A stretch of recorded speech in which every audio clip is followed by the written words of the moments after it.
అనగులౌ శివరాములను దీక్షితులును ఘనమంత్రములు రెండు కల్పించినారు. అనుమానమింతైన నంటదు దాని. నను దీనమునుదలతారా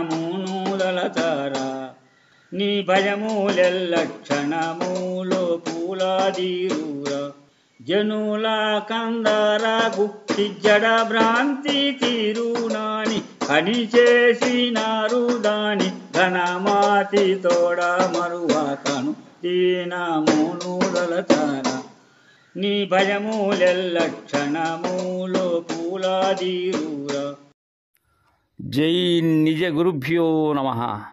జై అమలాంబ సమేత అనుభవానంద రాజయోగేంద్ర ప్రభుస్వాముల వారి దివ్య చరణారవిందములకు ద్వాదశి వందనములు సమర్పించుకుంటూ శ్రీ గురు బాలరామస్వాముల వారిచే విరచితమైన ఆవరణ విక్షేప రూపశక్తిద్వయ నిరాసకంపైన శుద్ధ గుణ తత్వ పదార్థ ధరువుల ఎందు ఈరోజు మనం 65వ ద్విపదార్థం. దీనిలో గురుదేవులు గురుమంత్ర ప్రతాపాన్ని గూర్చి మనకు తెలియజేస్తూ ఉన్నారు. శివరామ దీక్షితులు మనకు అందజేసినటువంటి ఆ ఘనమైనటువంటి మంత్రములు ఏవైతే ఉన్నవో, మంత్రము కాని మంత్రములు, ఆ మంత్రాల గురించి మనకు దీనిలో చక్కగా బోధని దృఢీకరణ చెందిస్తూ ఉన్నారు గురుమంత్ర ప్రతాపం ద్వారా.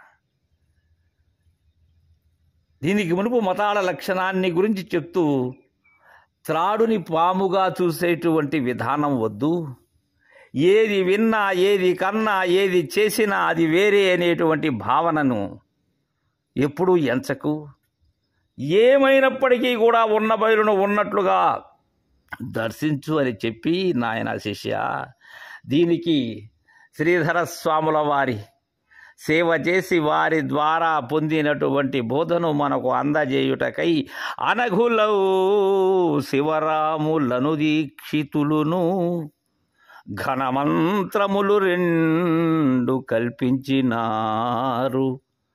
అనుమానమింతైన నంటదు దాని. అనఘులైనటువంటి వారు శివరామ అనేటువంటి నామధేయము కలిగిన దీక్షితులు. ఇక్కడ అనఘులు అంటే ఏ దోషము లేని వారు అనఘులు, ద్వయదోషములు చెందనటువంటి వారు అనఘులు, నిర్మలులైనటువంటి వారు అనఘులు. ఇక అఘము అంటే ఏంటి అసలు? అఘము అంటే పాపము లేక దుఃఖం. అఘముకు కారణము పాప అయి ఉన్నది. దీనికి అనఘులైనటువంటి వారు, అఘరహితులైనటువంటి శివరాములు అనేటువంటి దీక్షితులు. ఇక్కడ దీక్షితులు అంటే సోమము గల యజ్ఞమునందు దీక్ష వహించేటువంటి వారిని దీక్షితులు అంటారు. ఇక్కడ శివరామ దీక్షితులు శతాధిక యజ్ఞములు చేసినటువంటి సోమయాజి. ఆ మహనీయులు తెలియనటువంటి సిద్ధాంతము ఏదీ లేదు. వాటితో తృప్తి పొందక, సమాధాన పడక, గురుదేవుని అన్వేషణలో పండరీపుర నివాసులైనటువంటి శ్రీధరుల వారి చెంత చేరి సంశయ నివృత్తి చేసుకున్నారు. ఉన్న పరిపూర్ణమును ఉండ చూశారు. దానిని సిద్ధాంతీకరించి బృహద్వాసిష్టమనేటువంటి పేరిట మనకు అందజేశారు. అలాంటి శివరామ దీక్షిత ప్రభువులు ఘనమంత్రములు రెండు కల్పించినారు. ఘనమైనటువంటివి, సాటి లేనటువంటి రెండు మంత్రరాజాలను కల్పించాడు ఈ బోధ కోసమై. గురు శిష్య న్యాయముగా బోధ అందేందుకై, ఉన్న సంశయాన్ని రెప్పపాటులో నివృత్తి చేసేందుకై. ఇక అవి తెలుసుకున్నట్లయితే అనుమానమింతైన అంటదు. ఇక లేశమాత్రము కూడా సంశయము లేదక్కడ. సంశయ ఛేదనం జరుగుతున్నది. శిష్య జాగరూకతతో విను నాయన.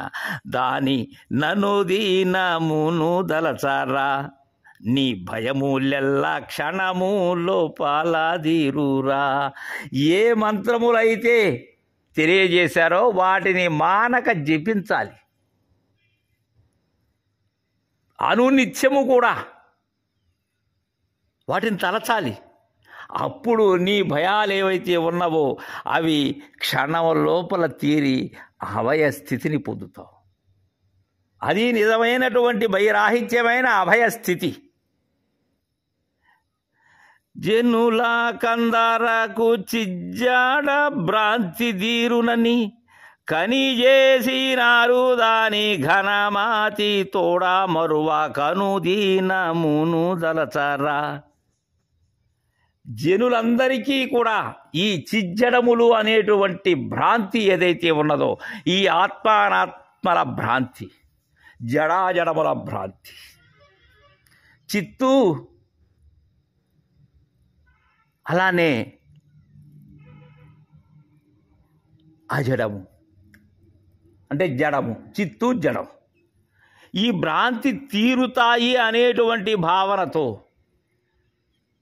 చిజ్జడ భ్రాంతి దీరునని కనిచేసినారు. దానిని కనక చేశారా ఉన్న పరిపూర్ణము లెస్సగా దృఢమయ్యేంత వరకు కూడా వారు వారి గురుదేవుల ద్వారా దర్శించి చేసినటువంటివి.